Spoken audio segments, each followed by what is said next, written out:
Good afternoon everyone. लगभग 2 हफ्ते बाद आज मैं वीडियो अपलोड करने जा रहा हूँ। इधर पिछले दिनों मैंने जो अपनी बुक पब्लिश कर रखी है उसको मैं एडिट कर रहा था, इसलिए मैं बहुत सारे वीडियो अपलोड नहीं कर पाया। तो आज मैं फिर से अपने वीडियो लेक्चर को अपलोड करने जा रहा हूँ। प्यारे बच्चों, ये जो टॉपिक है इलेक्ट्रोस्टैटिक्स एंड कैपेसिटर्स, अभी इसमें बहुत सारे लेक्चर बाकी हैं। मैं आपको डेरिवेशंस पढ़ा रहा था और डेरिवेशंस आज भी मैं कराने जा रहा हूँ। फार्मूला डिराइव करने के बाद उसका ग्राफ बनाएंगे, ग्राफ की पूरे एनालिसिस करेंगे। ग्राफिकल एनालिसिस मैंने बहुत डिटेल में आपको समझाया है। फिजिकल मैथमेटिक्स जो मेरा टॉपिक है वहाँ पे मैंने कर्व ट्रेसिंग टेक्निक आपको बहुत डिटेल में बताया है।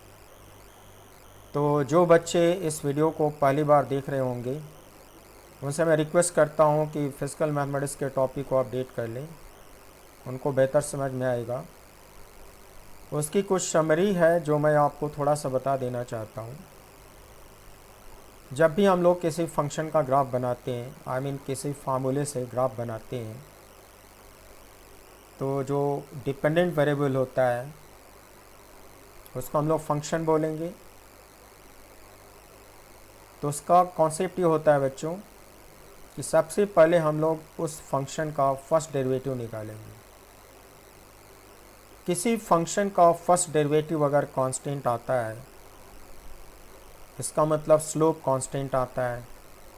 जब स्लोप कांस्टेंट आता है तो उसका ग्राफ लीनियर होगा, स्ट्रेट लाइन। और अगर फर्स्ट डेरिवेटिव पॉजिटिव आता है तो उस फंक्शन का ग्राफ इंक्रीजिंग होगा। फर्स्ट डेरिवेटिव नेगेटिव आता है तो उस फंक्शन का ग्राफ डिक्रीजिंग होगा। उसके बाद हम लोग सेकेंड डेरिवेटिव निकालते हैं। सेकेंड डेरिवेटिव पॉजिटिव आता है तो उस फंक्शन का ग्राफ कॉनकेव अपसाइड दिखेगा। और अगर सेकेंड डेरिवेटिव नेगेटिव आता है तो उस फंक्शन का ग्राफ कॉन्वेक्स अपसाइड दिखेगा। ये थोड़े से जो कॉन्सेप्ट हैं आज मैं फिर से यूज करूँगा और आपको ग्राफिकल एनालिसिस समझाने की कोशिश करूँगा। आज जो टॉपिक मैं अभी डिस्कस करने जा रहा हूँ, मैं डिराइव करने जा रहा हूँ, तो आपका करेंट टॉपिक होगा electric field and potential due to thin spherical shell of uniform charge distribution. It may be conducting और it may be non conducting. तो हम लोग आज इस डेरिवेशन को करने जा रहे हैं और मैं आपको बहुत डिटेल में समझाऊंगा। आप उसको कॉन्सेंट्रेट होकर, फोकस रहकर धीरे धीरे समझने की कोशिश करना और आपको समझ में ज़रूर आएगा। So let's start. Given surface charge density sigma. बच्चों, सिग्मा को कैलकुलस में dq/dA डिफाइन करते हैं। आपके क्वेश्चन में यूनिफॉर्म चार्ज डिस्ट्रीब्यूशन बताया गया, इसका मतलब सिग्मा की वैल्यू कांस्टेंट होगी। तो जब सिग्मा की वैल्यू कांस्टेंट होगी तो हम लोग प्रूफ करके देखेंगे कि इसकी इंस्टेंटेनियस वैल्यू और एवरेज वैल्यू इक्वल आती है। कैसे आती है मैं पहले भी बताऊँ, एक बार फिर से बता रहा हूँ। क्रॉस मल्टीप्लाई करोगे तो dq की वैल्यू आएगी सिग्मा dA, फिर इंटीग्रेट करो। बच्चों, dq का इंटीग्रल क्यों होगा? सिग्मा को कांस्टेंट माना गया है तो कांस्टेंट इंटीग्रल के बाहर आएगा और इंटीग्रल के अंदर dA बचेगा। किसी बिग सरफेस एरिया पर जब इस dA को इंटीग्रेट करूँगा तो कैपिटल A आएगा। तो प्यारे बच्चों, फार्मूला बनेगा Q बराबर sigma A, sigma equals Q/A। Original definition dq/dA होता है, लेकिन Q/A फार्मूला तभी वैलिड होगा जब सिग्मा कांस्टेंट होगा। बच्चों, आपके क्वेश्चन में सिग्मा को कांस्टेंट दे रखा है तो मैं सिग्मा को निकालने के लिए Q/A फार्मूला यूज कर सकता हूँ। मगर याद रखना कि ये ऑलवेज़ वैलिड नहीं होता। जो ऑलवेज़ वैलिड होता है स्मॉल एरिया के लिए होता है और वो होता है dq/dA। फ़िलहाल मैं सिग्मा को Q/A लिखूँगा इसका मीनिंग होगा whole of the charge on the body upon whole of the surface area. So बच्चों, आपके क्वेश्चन में जो स्फेरिकल सेल है उस पे जो टोटल चार्ज है वो क्यू है और इसकी वॉल थिकनेस नेग्लिजिबल है, तो इसका जो स्फेरिकल सरफेस एरिया होगा that will be 4 pi r square. Doing cross multiplication Q can be written as sigma into 4 pi r square. तो अपने डेरिवेशन में जब मुझे Q को रिप्लेस करना होगा मैं sigma into 4 pi r square से रिप्लेस कर सकता हूँ। बच्चों डायग्राम समझो, ये है थिन स्फेरिकल शेल। थिन का मतलब इसका वॉल थिकनेस नेग्लिजिबल है, आई मीन टेंस टू 0। इसका मीन रेडियस कैपिटल R है और जो भी इसकी वॉल थिकनेस में टोटल चार्ज यूनिफॉर्मली डिस्ट्रीब्यूटेड है, टोटल चार्ज को स्मॉल q लिखा हुआ है। हम लोग इलेक्ट्रिक फील्ड और पोटेंशियल 2 पॉइंट पे निकालेंगे। एक एक्सटर्नल पॉइंट P होगा, उसका radial distance small r,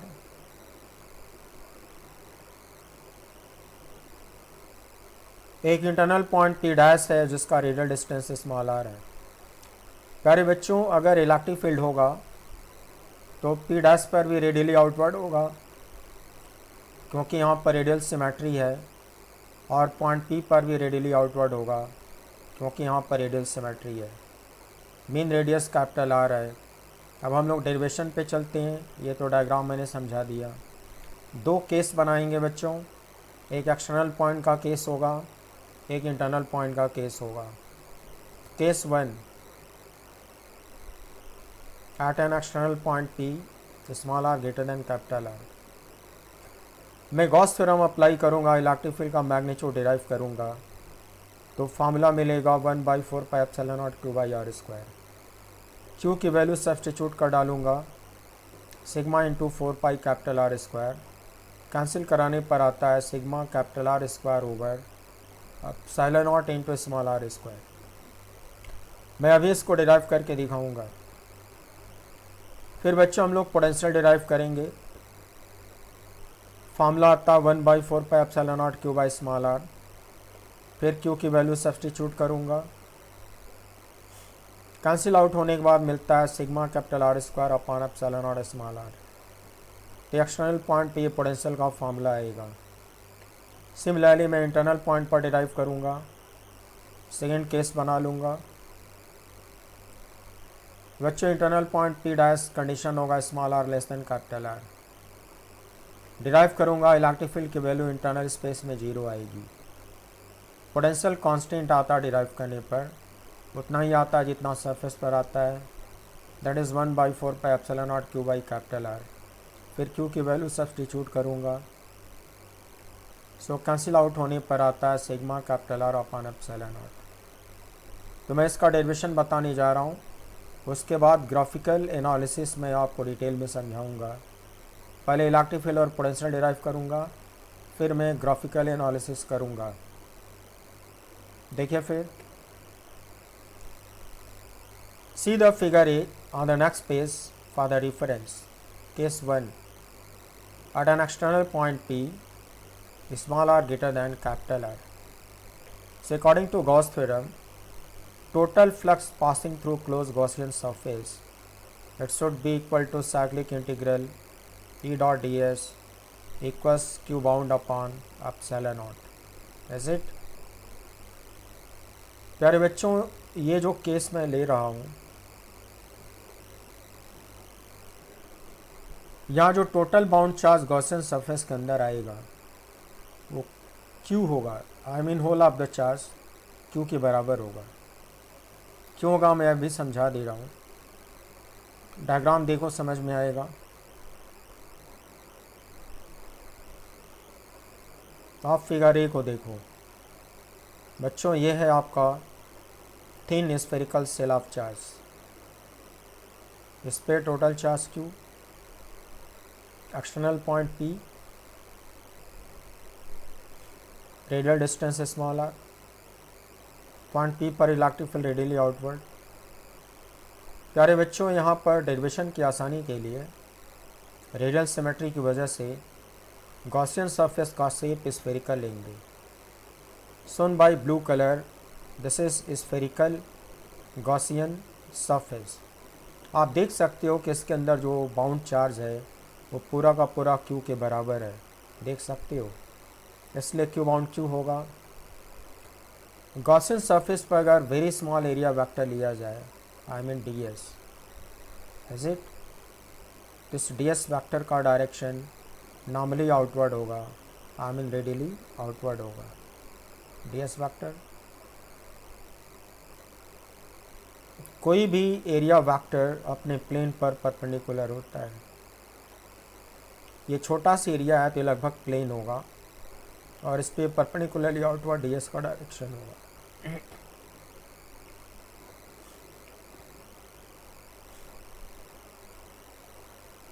I mean इस गॉसियन सरफेस के हर पॉइंट पर ई वेक्टर और डी एस वेक्टर आपस में पैरेलल होने चाहिए और टोटल बाउंड चार्ज क्यू के बराबर होगा। तो इस डायग्राम का रेफरेंस लेते हुए हमें गॉस थ्योरम अप्लाई करने जा रहा हूँ। देखिए,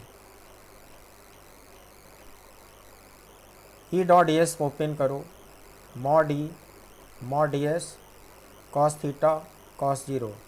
बच्चों, आपने डायग्राम में देखा कि दोनों वेक्टर पैरेलल थे, तो इन दोनों के बीच का एंगल थीटा की वैल्यू जीरो होएगी। यहाँ आप लिखोगे कॉस जीरो, क्यू बाउंड की जगह पे क्यू लिखोगे upon epsilon not. Because of radial symmetry eight every point of Gaussian surface, magnitude of electric field will remain same. बच्चों, गॉसियन सरफेस का हर पॉइंट पर इलेक्ट्रिक फील्ड का मैग्नीट्यूड सेम होगा, तो एक कांस्टेंट क्वांटिटी होगा। इसको इंटीग्रल के बाहर निकालेंगे, इंटीग्रल में डी एस बचेगा, कॉस जीरो 1 होगा, 1 को इग्नोर किया गया है, सो लिख दिया, राइट हैंड साइड को रिपीट कर दिया। बच्चों, मैं पहले भी बता चुका हूँ कि cyclic integral scalar D S का मतलब टोटल गॉसियन सरफेस होता है, टोटल गॉसियन सरफेस एरिया होता है, और गॉसियन सरफेस एरिया स्फेरिकल है तो उसकी value 4 pi small r square होगा। तो इसकी जगह पे देखो मैंने लिख डाला यहाँ पर 4 pi small r square and equals q upon epsilon naught. अब इसे इधर डिवाइड करोगे तो इलेक्ट्रिक फील्ड की वैल्यू इतनी डिराइव हो जाएगी। यही फार्मूला मैंने थोड़ी देर पहले आपको सिखाया है। फिर क्यू की वैल्यू सब्स्टिट्यूट करी जाएगी, जो कि मैं बता चुका हूँ। फिर कैंसिल आउट होने पर एक फार्मूला और मिलेगा, sigma capital are square upon epsilon naught small r square. Hence proved. प्यारे बच्चों, एक्सटर्नल पॉइंट पर इलेक्ट्रिक फील्ड के 2 फार्मूले डिराइव हुए, ये पहला फार्मूला और ये दूसरा फार्मूला, अच्छे से समझ लेना। उसके बाद हम लोग पोटेंशियल डिराइव करेंगे। कैसे करेंगे देखो, see the above figure be for the reference. बच्चों, पोटेंशियल डिराइव करने के लिए 2 पॉइंट लेते हैं। फर्स्ट पॉइंट इन्फिनिटी पर लेते हैं और सेंटर से रेडियल डिस्टेंस r1 को इन्फिनिटी लिखते हैं। कहते हैं कि किसी स्मॉल साइज की चार्ज बॉडी की वजह से इन्फिनिटी पे पोटेंशियल ऑलमोस्ट ज़ीरो होता है। प्यारे बच्चों, इस एनालिसिस में माना गया है कि स्फेरिकल सेल आइसोलेटेड है, इसके अलावा इस यूनिवर्स में और कोई चार्ज बॉडी नहीं है, ऐसा माना जाता है। तो इसकी वजह से इन्फिनिटी पे पोटेंशियल जीरो मान लिया जाता है, v1 को जीरो लिखते हैं। और सेकेंड पॉइंट P होगा जहाँ पे पोटेंशियल डिराइव करना है, उसका रेडियल डिस्टेंस स्मॉल r दिखाया हो, R2 की वैल्यू R होगी, पोटेंशियल V2 की वैल्यू V होगी, ऐसा लिखते हैं वेरिएबल फॉर्म में। फिर तुम एजेंट हो, फर्स्ट पॉइंट से मूव करोगे, सेकेंड पॉइंट पर आकर रुक जाओगे, ऐसा तुम करोगे। Very slowly in the absence of gravity and friction आप रेडियली इनवर्ट ट्रेवल कर रहे हो, फर्स्ट पॉइंट से सेकेंड पॉइंट की तरफ आप ट्रेवल कर रहे हो। ट्रैवलिंग के दौरान किसी मोमेंट पर आप किसी आर्बिटरी पॉइंट से गुजरोगे। तो बच्चों, आप पहले से सीख चुके हो कि यहाँ पे instantaneous electric field radially outward होता है, लेकिन आप इनवर्ड आ रहे हो तो डी आर वैक्टर जो दिखाओगे आई मीन डिस्प्लेसमेंट वेक्टर जो दिखाओगे इनवर्ट दिखाओगे, और very small displacement vector D R दिखाओगे। T vector outward, D R vector inward. प्यारे बच्चों दोनों के बीच में थीटा कितना होएगा, 180 होगा। फिर मैंने potential difference V2 minus V1 का फॉर्मूला सिखा रखा है, उसका डेरिवेशन भी दे रखा है, उसको मैं रिपीट करने जा रहा हूँ।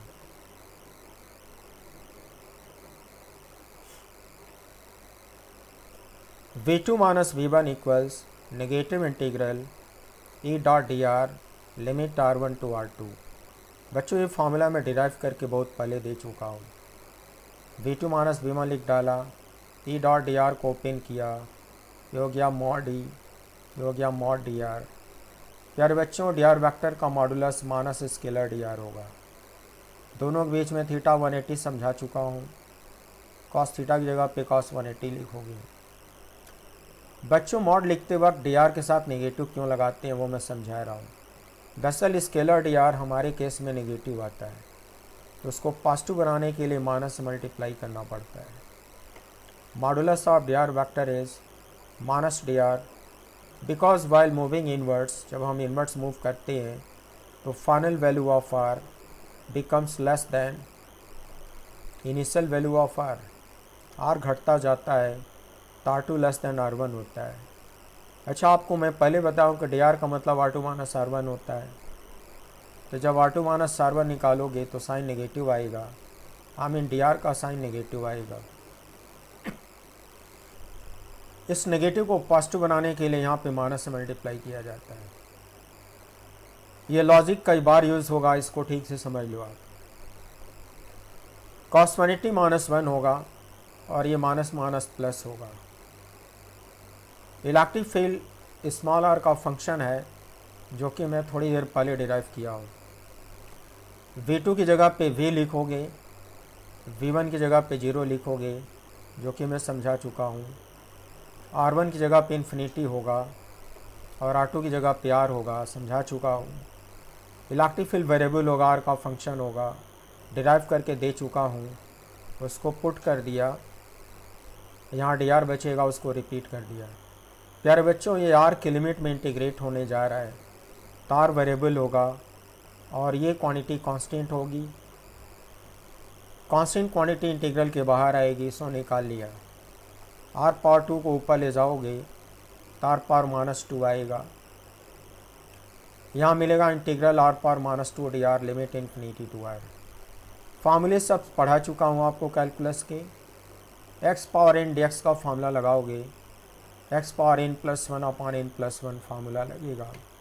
बच्चों आएगा माइनस 1/r। लिमिट यहाँ पे लिख डालो। सोल्यूशन पढ़े हो upper limit minus lower limit. ऐसे ये जो नेगेटिव इसको बाहर निकालो, ये पॉजिटिव हो जाएगा। फिर लिमिट रखना शुरू करो, लेफ्ट साइड में खाली v बचेगा। रिपीट करो, v लिख डाला, स्मॉल r की जगह पे स्मॉल r लिख डाला, अपर लिमिट, फिर माइनस लगाया, फिर स्मॉल r की जगह पे लोअर लिमिट इन्फिनिटी लिख डाला। बच्चों 1/∞ 0 होता है, यहाँ बचेगा 1/r। तो पोटेंशियल का फार्मूला डिराइव करने पर आता है 1/4 पाई एप्सिलॉन नॉट q/r। ये पहला फार्मूला डिराइव हो गया। q की वैल्यू यहाँ पे सब्सटीट्यूट करो, जो कटे उसे कटा लो। बच्चों फिर सेकंड फार्मूला डिराइव होके आता है sigma capital R square upon epsilon naught small r। Hence proved. बच्चों पोटेंशियल के मैंने ये दो फार्मूले डिराइव किए, थोड़ी देर पहले मैंने इसको रिवीजन कराया था।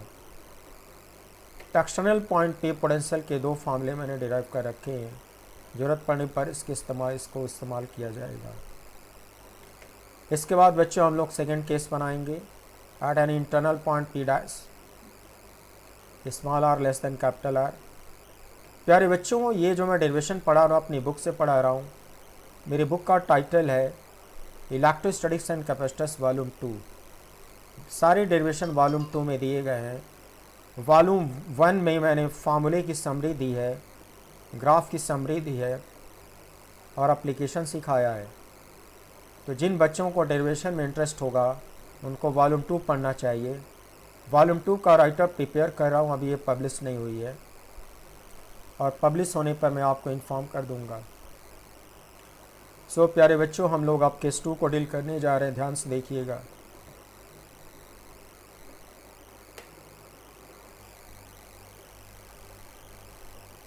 Case 2, at an internal point p dash small r less than capital R, see the below figure A for the reference। प्यारे बच्चों, स्फेरिकल सेल के अंदर एक पॉइंट p डैश है, उसका रेडियल डिस्टेंस स्मॉल r। मुझको इस पॉइंट पर इलेक्ट्रिक फील्ड डिराइव करना है। देखो यहाँ पे चार्ज डिस्ट्रीब्यूशन में रेडियल सिमेट्री है, तो अगर कोई भी इलेक्ट्रिक फील्ड होगा यहाँ पर तो रेडियली आउटवर्ड ही होगा, क्योंकि ये पॉजिटिव चार्ज है तो आउटवर्ड होगा।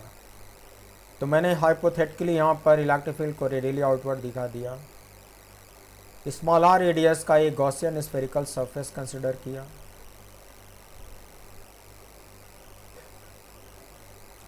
इस पे छोटा सा ds planar area vector, ds vector का डायरेक्शन नॉर्मली आउटवर्ड होगा, I mean parallel to electric field होगा। t वेक्टर और ds वेक्टर हमेशा पैरेलल होंगे at every point of this spherical Gaussian surface.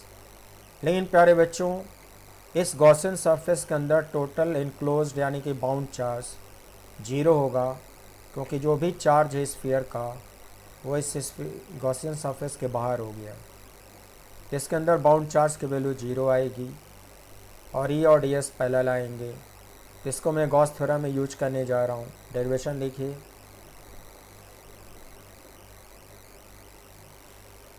Here Q bound is 0. So according to Gauss theorem,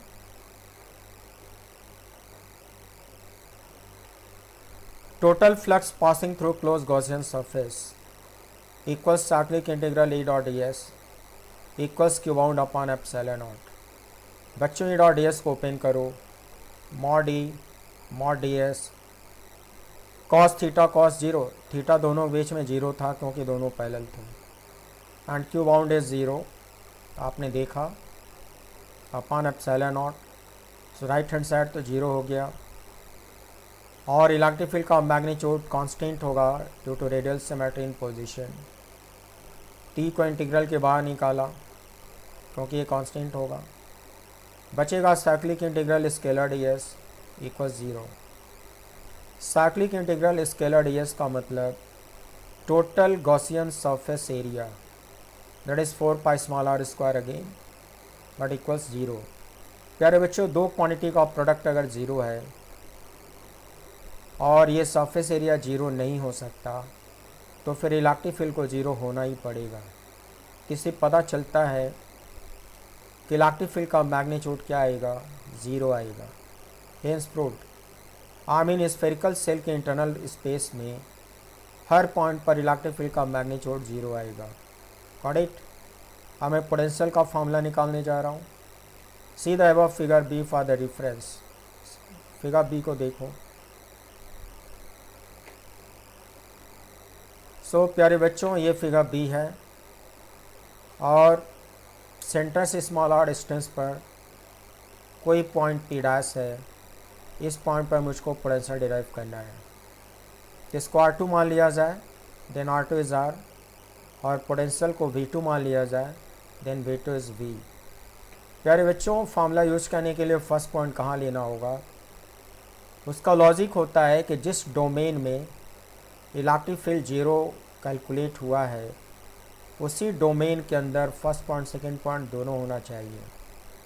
electric field 0 जो आप derive करे हो वो internal space में डिराइव करे हो, हम इस सेंटर से लेकर इनर सरफेस तक डिराइव करे हो, तो फर्स्ट पॉइंट सेकंड पॉइंट दोनों इसी स्पेस में होना चाहिए।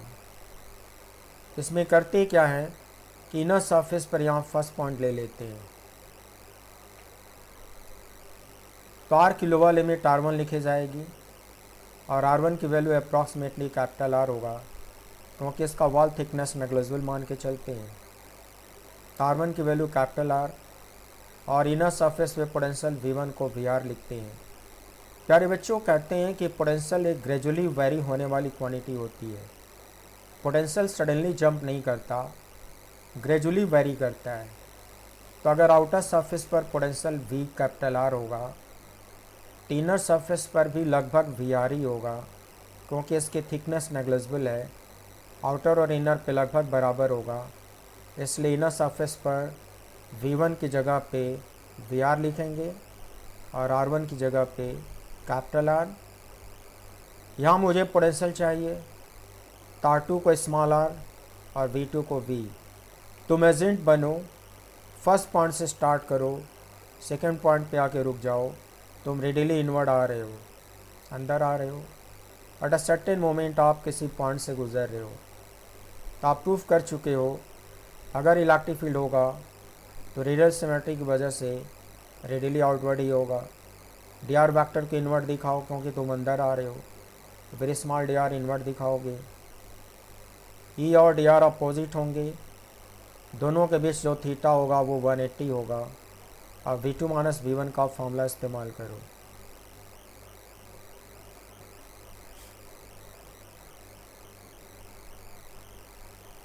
So here V2 minus V1 negative integral E dot dr limit R1 to R2. Now V2 is V and V1 is VR. Got it? Mod E 0, electric field 0 बच्चों proof कर चुके हो। D are vector का modulus minus D R, inward आ रहे हो तो D R negative होगा, पॉजिटिव बनाने के लिए माइनस लगाते हैं, थोड़ी देर पहले समझाया हूँ। और यहाँ पे कोई कॉस थीटा लिख डालो।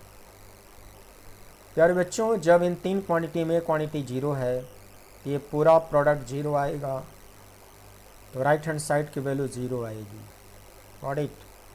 आई mean V minus v r equals 0।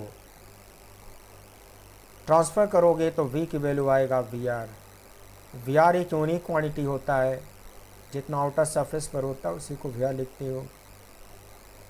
I mean internal space में पोटेंशियल कांस्टेंट आता है। मैं VR निकालना सिखा रहा हूँ आपको। आउटर स्पेस में पोटेंशियल का ये फार्मूला डिराइव करके दिखाया हूँ, for small r more than r. अगर आउटर स्पेस में small r tends to capital r करा जाए तो V टेंस टू VR होगा। मैथ में लिमिट निकालना सीखे हो कि टेंस टू कैपिटल आर का मतलब जहाँ स्मॉल आर है वहाँ कैपिटल आर पुट कर दिया जाए। अगर यहाँ कैपिटल आर पुट कर दूँ तो VR की वैल्यू आती है 1/4 pi epsilon naught Q by capital r. प्यारे बच्चों, ये VR जो निकाले हो आउटर सरफेस पे निकाले हो।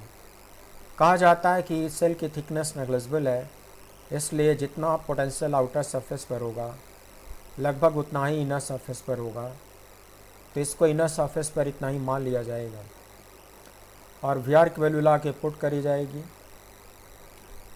फिर Q की वैल्यू यहाँ पे रखी जाएगी।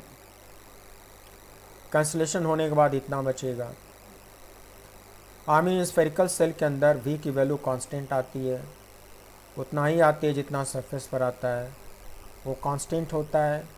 उसका ये फर्स्ट फार्मूला होगा, उसका ये सेकंड फार्मूला होगा एंड हेंस प्रूव्ड। प्यारे बच्चों, पोटेंशियल डिराइव करने के बाद हम लोग ग्राफिकल एनालिसिस करने जा रहे हैं। ग्राफिकल एनालिसिस करूँगा, इसके लिए रेफरेंस के लिए figure ABCD on page number 74 को रिफ़र करना होगा। पेज नंबर 74 पे जो 4 फिगर बने हुए हैं वहाँ पे ग्राफ समझाया गया है। वहाँ पे जाने से पहले मैं एनालिसिस पढ़ा देना चाहता हूँ। 2 केस आपको फिर से बनाना होगा। Case 1, small r greater than capital R। We know electric field is this. प्यारे बच्चों, इसमें स्मॉल r को वेरिएबल मान लिया जाए, ये क्वांटिटी कांस्टेंट होएगी।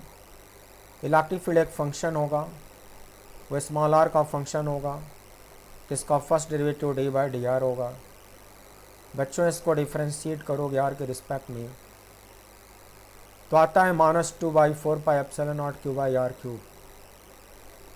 कैलकुलस में पढ़ा चुका हूँ, आप उसको अच्छे से रिवीजन करो और डिफरेंशियल में डायरेक्ट अप्लाई करो, बार बार मुझे नहीं बताना पड़े।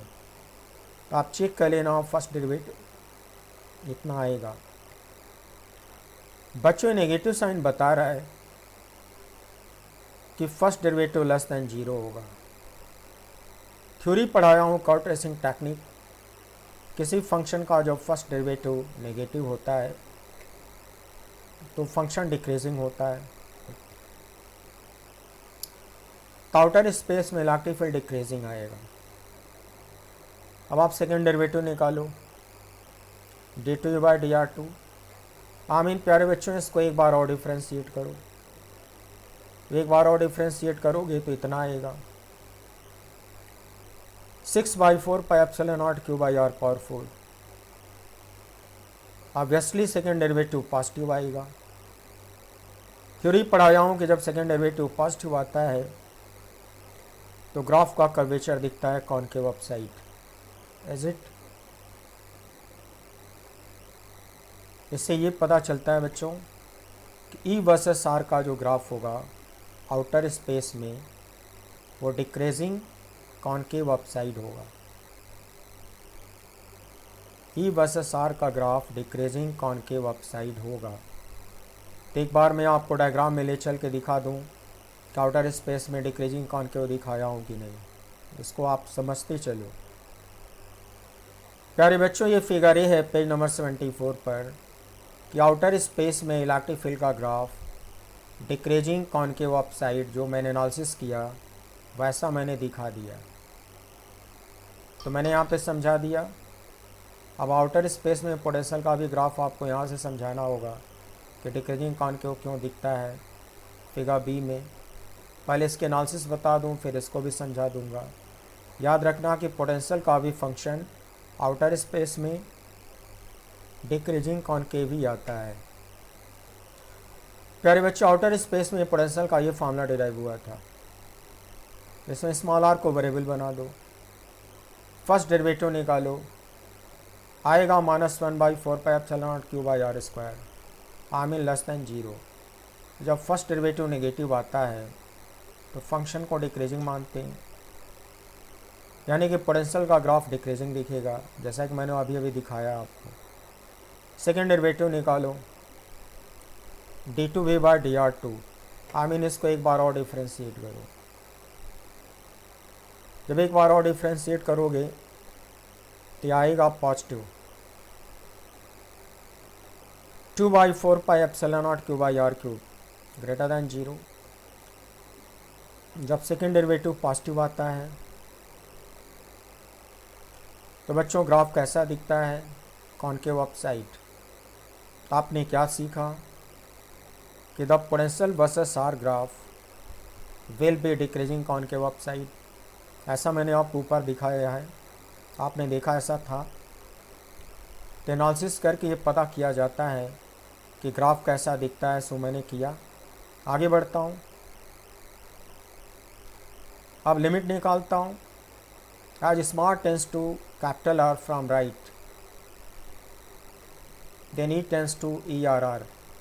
बच्चे इसको बोलते हैं electric field at the surface और इसको बोलते हैं राइट लिमिट। एक्सटर्नल स्पेस का जो फार्मूला था राइट लिमिट निकालने के लिए उसी को यूज करते हैं। तो प्यारे बच्चों, एक्सटर्नल स्पेस के फार्मूले में यहाँ पे स्मॉल आर था।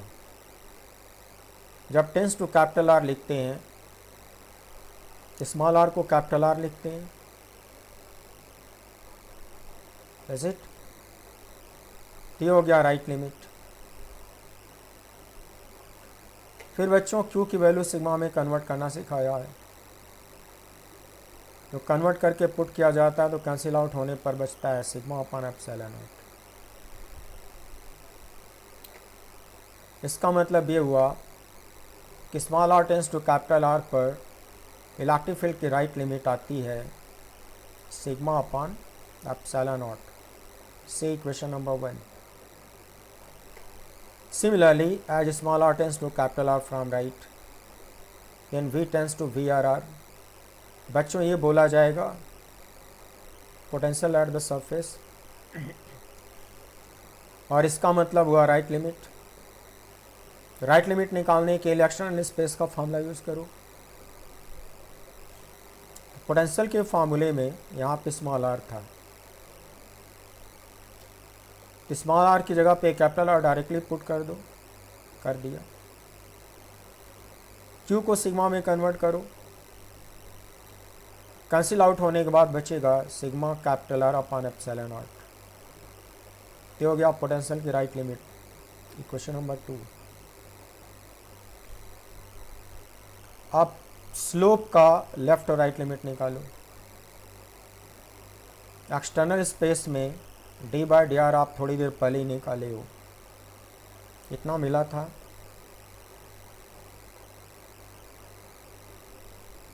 Small r tends to capital r from right, then d by D r tends to d by D r r, ये राइट लिमिट है। करते कुछ नहीं है बच्चों, इसकी जगह पे कैपिटल आर सीधे सीधे रख देते हैं। इसकी जगह पे कैपिटल आर सीधे सीधे रख दिया। ये हो गया स्लोप का राइट लिमिट, इसको स्लोप कहते हैं।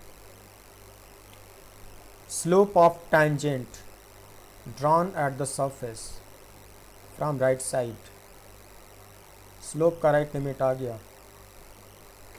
थर्ड इक्वेशन, आउटर स्पेस में d v by D r I mean potential का जो ग्राफ है, ये पोटेंशियल के ग्राफ का स्लोप होगा। आउटर स्पेस में इतना आया हुआ था, तो इसकी राइट लिमिट निकालो।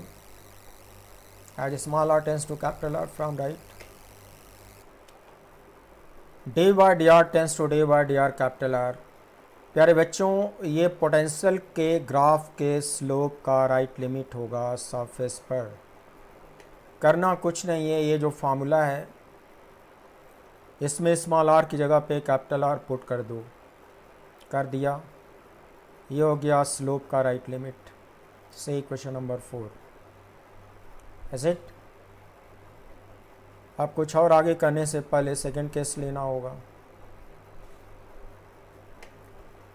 Second case small r less than capital r. Internal space बच्चों इलेक्ट्रिक फील्ड 0 आया था।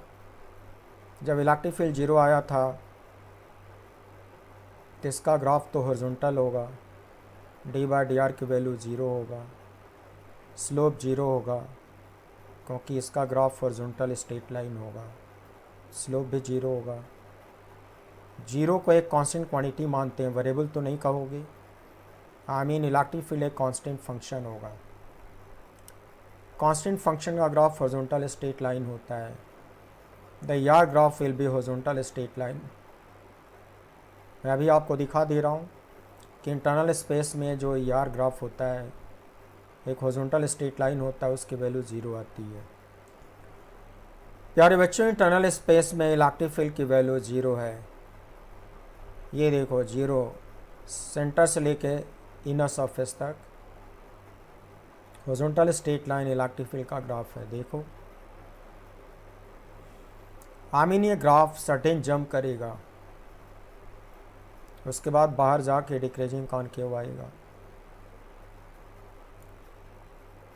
पोटेंशियल फंक्शन ऑलरेडी डिराइव कर चुके हो बच्चों कि इंटरनल स्पेस में पोटेंशियल कांस्टेंट होता है और उतना ही होता है जितना आउटर सरफेस पर होता है, और उसकी वैल्यू वी आर, ये पहले से डिराइव किए पड़े हो। तो पोटेंशियल का ग्राफ हो गया और इलेक्ट्रिक फील्ड का ग्राफ हो गया। जरा हम लोग लिमिट निकालना सीखते हैं, left limit right limit. As we know v equals v r in internal space, we have already done it, और वी आर की वैल्यू इतना करके दिखाया हूँ। तो कांस्टेंट क्वांटिटी बच्चों वेरिएबल नहीं है। कांस्टेंट का डेरिवेटिव क्या होता है? 0। आई मीन पोटेंशियल फंक्शन कांस्टेंट होगा। तो जो कांस्टेंट क्वांटिटी होती है उसका ग्राफ कैसा होता है? Horizontal straight line. अभी मैंने आपको दिखाया कि इंटरनल स्पेस में पोटेंशियल फंक्शन का ग्राफ एक हॉरिजॉन्टल स्ट्रेट लाइन था। अब लिमिट निकालना सीखो। As small r tends to capital r from left. Internal space में बच्चों इलेक्ट्रिक फील्ड 0 था, वेरिएबल था ही नहीं। तो जब आप स्मॉल आर की वैल्यू कैपिटल आर तक ले जाओगे लेफ्ट साइड से, तो इलेक्ट्रिक फील्ड की लेफ्ट लिमिट क्या आएगी? 0। सही क्वेश्चन नंबर 5। इसी तरह से पोटेंशियल की वैल्यू निकालो। Small r tends to capital r from left, उसको लेफ्ट लिमिट बोलेंगे। तो प्यारे बच्चों, इंटरनल स्पेस में ये फंक्शन तो कांस्टेंट आया है। जब फंक्शन कांस्टेंट है तो लेफ्ट लिमिट भी वही कांस्टेंट के बराबर होगा। पोटेंशियल फंक्शन की लेफ्ट लिमिट सरफेस पर सेम टू सेम आएगा। इसका ये दूसरा फार्मूला था, equation number 6।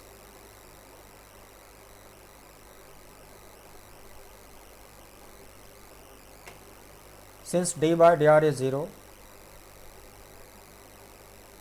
as small r tends to capital R from left, बच्चों एक कांस्टेंट क्वांटिटी है, तो सेंटर से अगर इनर सरफेस की तरफ जाओगे एक क्वांटिटी इतनी कितनी ही रहेगी। आई मीन स्लोप का लेफ्ट लिमिट 0 का 0 ही रहेगा। तो d बाय डी आर की जो लेफ्ट लिमिट होगी वो 0 आएगी। Equation number 7। d by d r भी 0 निकाल चुके हैं इंटरनल स्पेस में। As small r tends to capital R from left, slope की लेफ्ट लिमिट भी 0 आएगी, क्योंकि ये 0 है तो कांस्टेंट है, तो लिमिटिंग वैल्यू भी 0 का 0 ही आएगी। d बाय डी आर का लेफ्ट लिमिट 0। Equation number 8। तो प्यारे बच्चों, इस एनालिसिस से आपने कंक्लूजन क्या डिराइव किया वो सीखो। Now we can see from equation 2nd and 6th,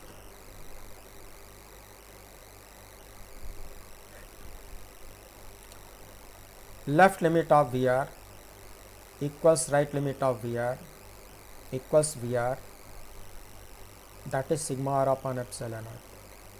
प्यारे बच्चों, इक्वेशन 2 और 6 कंपेयर करोगे तो VR की लेफ्ट लिमिट और राइट लिमिट इक्वल आई है और उसकी value sigma r upon epsilon not के बराबर है। इसको मैं एक बार चेक करा देता हूँ, कर लो, कॉन्फिडेंस होना चाहिए। इक्वेशन 2 और 6 को देख लो कि इतना दोनों लिमिट बराबर है कि नहीं, एक बार देख लो। प्यारे बच्चों, इक्वेशन 2 में VR की जो राइट लिमिट है, आई मीन पोटेंशियल के जो राइट लिमिट है, वो sigma r upon epsilon not है। देख लो, देखा।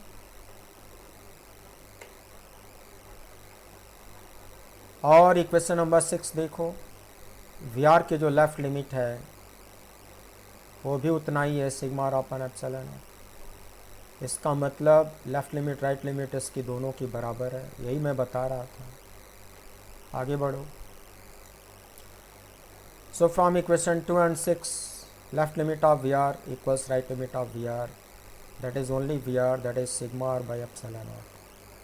And from equation 1 and 5th, left limit of VR is not equal to right limit of VR। प्यारे बच्चों, ये दोनों अलग अलग हैं, ये डिफरेंट हैं। ये फर्स्ट और फिफ्थ को कंपेयर करोगे तो दिखेगा। मैं फिर से दिखा दे रहा हूँ। इक्वेशन 1 में ER की जो राइट लिमिट है बच्चों, वो आता है सिग्मा अपॉन एप्सिलॉन नॉट। देख लो, ER की राइट लिमिट आती है sigma upon epsilon not, equation 1। अब इक्वेशन नंबर 5 में चेक करो। इक्वेशन नंबर 5 में ER की जो लेफ्ट लिमिट आती है वो 0 आती है। इससे साफ पता चलता है कि दोनों लिमिट अलग अलग है, बराबर नहीं है। यही वहाँ बताया जा रहा है बच्चों। यहाँ बताया जा रहा है कि from equation 1 and 5, left limit of ER not equal to right limit of ER। We can also see that from equation 3rd and 7th, left limit of d by dr is not equal to right limit of d by dr। प्यारे बच्चों, मैं 3rd और 7th equation को दिखा रहा हूँ, ये दोनों लिमिट अलग अलग है, बराबर नहीं है। क्रॉस चेक करो। इक्वेशन नंबर 3rd देखो, right limit of d by dr is -2/4 pi epsilon naught q by capital R Q. ये इक्वेशन नंबर 3rd में d by dr की राइट लिमिट है, देखो। अब इक्वेशन नंबर 7 में देखो, इक्वेशन नंबर 7 में d by dr की जो लेफ्ट लिमिट है वो 0 है। इसका मतलब दोनों लिमिट बराबर नहीं है, सरफेस पर दोनों लिमिट बराबर नहीं है। यही वहाँ पे बताया जा रहा है।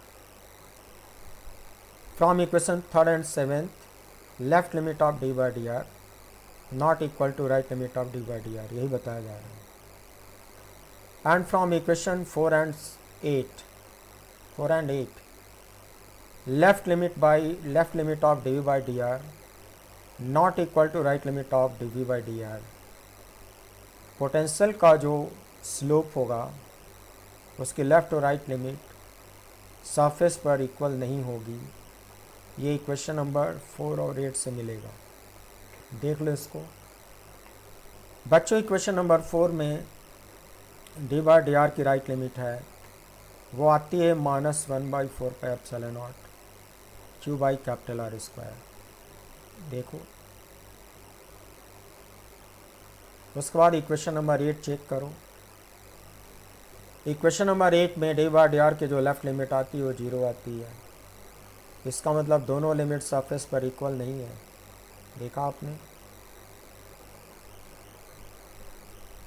सरफेस पर ये दोनों लिमिट इक्वल नहीं है। इससे क्या कंक्लूजन डिराइव होता है कि potential function v r is continuous but not differentiable at r equals capital r, but electric field function e r is discontinuous and non differentiable at r equals capital r. बच्चों इस statement को मैं आपको graph से समझाता हूँ, जरा वहाँ पे समझ लो। ई वर्सेस आर का ग्राफ आउटर स्पेस में डिक्रीजिंग कॉन्केव था, इनर स्पेस में 0 था। तो प्यारे बच्चों इलेक्ट्रिक फील्ड की लेफ़्ट लिमिट, इस पॉइंट पर इलेक्ट्रिक फील्ड की वैल्यू को लेफ़्ट लिमिट करते हैं वो 0 है, और इस पॉइंट पर इलेक्ट्रिक फील्ड की वैल्यू को राइट लिमिट करते हैं वो पॉजिटिव है। तो कहेंगे कि सरफेस पर इलेक्ट्रिक फील्ड की लेफ़्ट लिमिट और राइट लिमिट इक्वल नहीं है। तो जब किसी पॉइंट पर किसी फंक्शन की लेफ़्ट और राइट लिमिट इक्वल नहीं होती तो फंक्शन जंप करता है, उसको डिसकंटिन्यूअस फंक्शन कहते हैं। तो इलेक्ट्रिक फील्ड फंक्शन तो डिसकंटिन्यूअस हो गया। उसके बाद स्लोप की लेफ़्ट लिमिट और स्लोप की राइट लिमिट भी इक्वल नहीं है। नीचे आपको करके दिखाया हूँ कि दोनों लिमिट इक्वल नहीं है। क्यों नहीं इक्वल है? देखो ये जो थोड़ा सा बाईं तरफ डॉट लिए हो वहाँ एक टेंजेंट बना दो, इस टेंजेंट का स्लोप 0 आएगा, तो स्लोप का लेफ़्ट लिमिट 0 आएगा। और राइट साइड में एक डॉट बना दो, यहाँ टेंजेंट बना लो, इस टेंजेंट का स्लोप नेगेटिव आएगा, तो स्लोप का राइट लिमिट होगा वो नेगेटिव होगा, ये 0 होगा, और स्लोप की दोनों लिमिट अलग अलग होगी। तो हम लोग कहेंगे कि यहाँ पे फंक्शन डिफरेंशिएबल नहीं होगा। डिफरेंशिएबल होने के लिए पहले तो फंक्शन का कंटिन्यूअस होना ज़रूरी होता है, उसके बाद स्लोप की दोनों लिमिट बराबर होनी चाहिए। लेकिन ये तो डिसकंटिन्यूअस है और स्लोप की लिमिट अलग अलग है, तो ये फंक्शन यहाँ पे डिफरेंशिएबल नहीं होगा। अब जरा इस डायग्राम में आ जाओ। पोटेंशियल फंक्शन की लेफ़्ट लिमिट यानी कि इस कॉर्नर पे पहुंचने से पहले एक डॉट बना दो और राइट साइड में एक डॉट बना दो।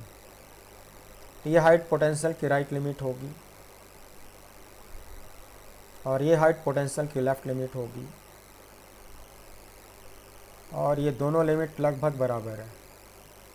ये मैं प्रूफ करके दिखा चुका हूँ कि वी आर की लेफ़्ट लिमिट और वी आर की राइट लिमिट इक्वल आया है।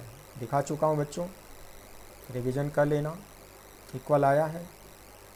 तो जब किसी फंक्शन की लेफ़्ट और राइट लिमिट किसी पॉइंट पर इक्वल आती है तो फंक्शन कंटिन्यूअस होता है। बच्चों इसीलिए ग्राफ को कंटिन्यूअस दिखाया है, ये जंप नहीं किया है, ये कंटिन्यूअस है। अब ज़रा स्लोप का लिमिट निकालो। अभी अभी प्रूफ किया हूँ कि स्लोप का लेफ़्ट लिमिट और स्लोप का राइट लिमिट इक्वल नहीं है। जब स्लोप की लिमिट अलग अलग होगी तो फंक्शन डिफरेंशिएबल नहीं होगा। इसको बच्चों कैसे समझाते हैं?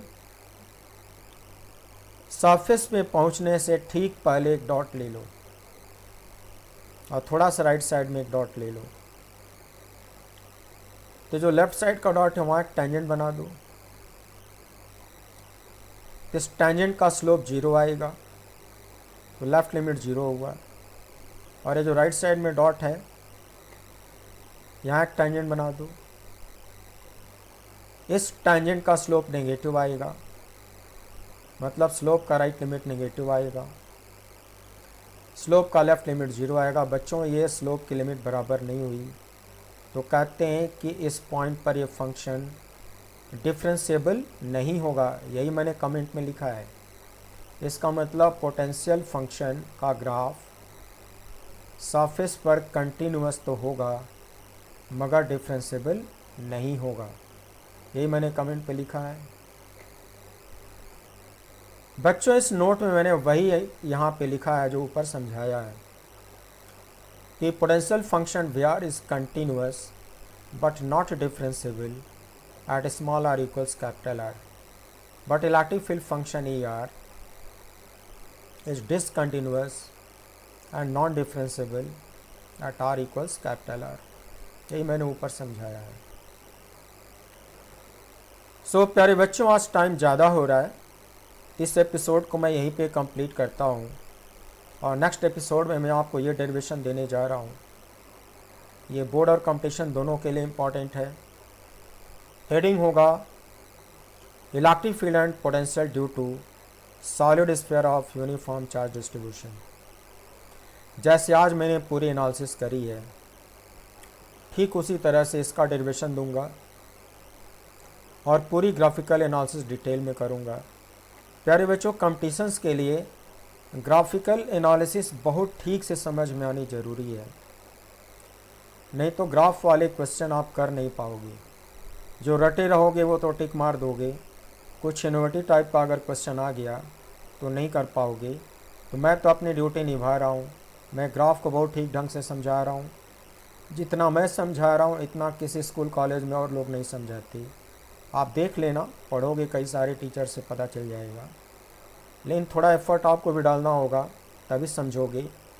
फिजिकल मैथमेटिक्स अपडेट करना होगा, उसके सारे एपिसोड देखने होंगे, मेरी बुक से रिवीजन करना होगा, तभी मेरी बात फॉलो करोगे। नहीं तो समझ में आएगा नहीं, फिर मुझे गाली दोगे। तो थोड़ा अपडेट आप कर लेना तो आपको समझ में आ जाएगा। तो अगले एपिसोड में मैं इस डेरिवेशन को, इसके हर फार्मूले को डिराइव करता हूँ, फिर उसके ग्राफ की पूरी एनालिसिस करता हूँ और आपको समझाता हूँ। सो प्यारे बच्चों अभी कुछ ही दिन के भीतर आप फिर से जेईई मेन देने जा रहे हो। कुछ लोग आप में से दे रहे होंगे और कुछ लोग नीट यूजी में अपीयर हो रहे होंगे। आप सभी लोगों को मेरी ओर से बेस्ट ऑफ लक, शुभकामनाएं। और मैं अपना काम करता रहूँगा, बीच बीच में ब्रेक लेता हूँ, मुझे अपने बुक्स को अपडेट करना पड़ता है, एडिट करना पड़ता है ताकि स्टूडेंट कम्युनिटी में मेरी बुक अच्छे फॉर्म में नज़र आए। लेकिन उसके बाद जैसे ही मेरा ब्रेक कंप्लीट होता है मैं अपना वीडियो लेक्चर बनाता हूँ और अपलोड करता हूँ, सो दैट जो बच्चे रेगुलरली वॉच करते हैं उनको कोई दिक्कत ना होने पाए। सो प्यारे बच्चों इतनी देर तक पेशेंस के साथ मेरे साथ बने रहने के लिए thank you very much and wish you good day. See you again